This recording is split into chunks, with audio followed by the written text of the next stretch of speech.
മകൾ നഷ്ടപ്പെട്ടതോടെ റോയിയുടെ വീടിൻ്റെ വിളക്കാണ് അണഞ്ഞത്. മുഖത്തെ ഈ ചിരി മാത്രമേയുള്ളൂ.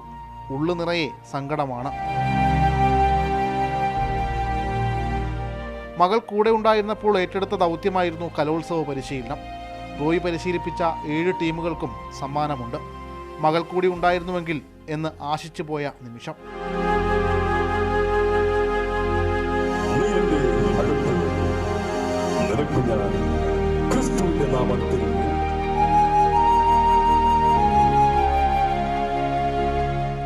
മകളുടെ നഷ്ടത്തിൽ ആരെയും പഴിക്കാൻ റോയി ഇനി തയ്യാറല്ല.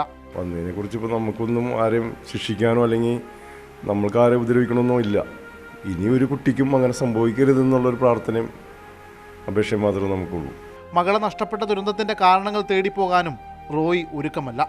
അധികാരികളുടെ അശ്രദ്ധ മൂലം ഇനി ആരും ഇരയാകരുത്. നിയമപരമായിട്ട് തന്നെ എല്ലാ പോലീസുണ്ട്, അതിൻ്റെ കാര്യങ്ങളൊക്കെ അവർ തന്നെ എല്ലാം ചെയ്തിട്ടേ എന്നുള്ള ഇതാണ് നമ്മളുടെ തീരുമാനം. എന്താണെന്ന് വെച്ചിട്ടുണ്ടെങ്കിൽ വഴിക്കത് നടന്നോട്ടെ. കാരണം ഇനിയൊരു കുട്ടിക്കും അങ്ങനെ വരരുത്. കാരണം നമ്മൾ ഇനി മരണം വരെ ഇത് അനുഭവിക്കേണ്ട ഒരു അവസ്ഥയാണ് നമുക്ക്. പാരമ്പര്യമായി പകർന്നു കിട്ടിയ ചവിട്ടുനാടകം അരങ്ങിലെത്തിക്കുന്ന റോയി മകളിലൂടെ ഒരുപാട് സ്വപ്നങ്ങൾ കണ്ടിരുന്നു. ഇനി അതെല്ലാം പേക്കിനാവുകൾ. മാതൃഭൂമി ന്യൂസ്, കൊച്ചി.